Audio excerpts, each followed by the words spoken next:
ఈశాన్య రాష్ట్రమైన మిజోరం రాజధాని ఐజోల్ నగరంలో ట్రాఫిక్ సిగ్నల్స్ లేవు. కానీ కూడళ్లలో వాహనాలు అదుపు తప్పవు. రాత్రి వేళ ట్రాఫిక్ పోలీసులు లేనప్పటికీ వాహనాలు నియంత్రణ కోల్పోవు. రోడ్డు మీద వందల సంఖ్యలో వాహనాలు ముందుకు సాగుతున్నా ఎక్కడా హారన్లు వినపడవు.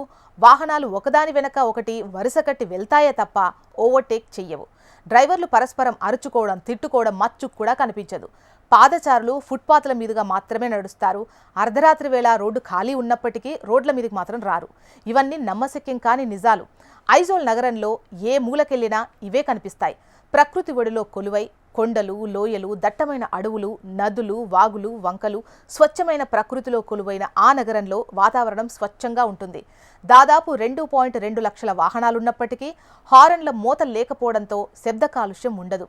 ఇది స్థానికుల క్రమశిక్షణ ఫలితం. అందుకే ఐజోల్ నగరాన్ని the silent city of India అంటారు. ఇక్కడి ప్రజల్లో స్వీయ క్రమశిక్షణ పుట్టుకతోనే వస్తుంది అంటారు.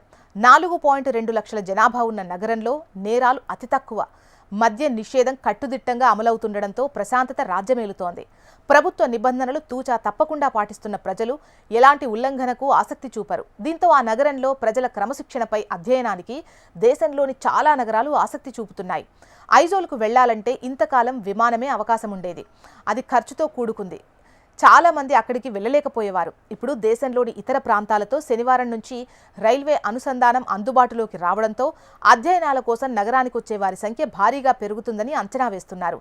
కొండలతో కూడుకున్న ప్రాంతం కావడంతో విశాలమైన రోడ్ల నిర్మాణానికి వీలుండదు. కొండ అంచుల్లో వెనక వైపు లోయల్లోకి పిల్లర్లు ఏర్పాటు చేసి వాటి ఆధారంగా ఇళ్లను నిర్మిస్తుంటారు. సో 30 అడుగుల వెడల్పు రోడ్లు మాత్రమే అక్కడ ఉంటాయి. దీంతో ప్రజలు ఎటువంటి ట్రాఫిక్ ఉల్లంఘనకు పాల్పడకుండా క్రమశిక్షణతో రోడ్లను వాడుకుంటున్నారు. రోడ్లపై డివైడర్స్ ఉండవు. కేవలం ట్రాఫిక్ లైన్స్ మాత్రమే ఉంటాయి. అయినా ఓవైపు ఉన్న వాహనం ఎట్టి పరిస్థితుల్లో గీత దాటదు. ప్రధాన కూడళ్లలో ట్రాఫిక్ పోలీసులు మాన్యువల్గా మాత్రమే ట్రాఫిక్ నియంత్రిస్తారు. వారు చెయ్యెత్తగానే టక్కున వాహనాలు నిలిచిపోతాయి. ముందు వాహనాలు మందగమనంతో సాగినా వెనక వాహనదారులు పొర్రపాటును కూడా హారన్ కొట్టరు. ఎవరైనా అత్యవసరంగా ముందుకు సాగాల్సి ఉంటే వాహనాలను ఓవర్టేక్ చేసి పక్క వాహనదారునికి సారీ చెప్పి మరీ వెళ్లటం అక్కడి ప్రత్యేకత. రాత్రి వేళ ట్రాఫిక్ పోలీసులు లేని టైంలో కూడా కూడళ్లలో వాహనదారులు నియంత్రణ కోల్పోరు.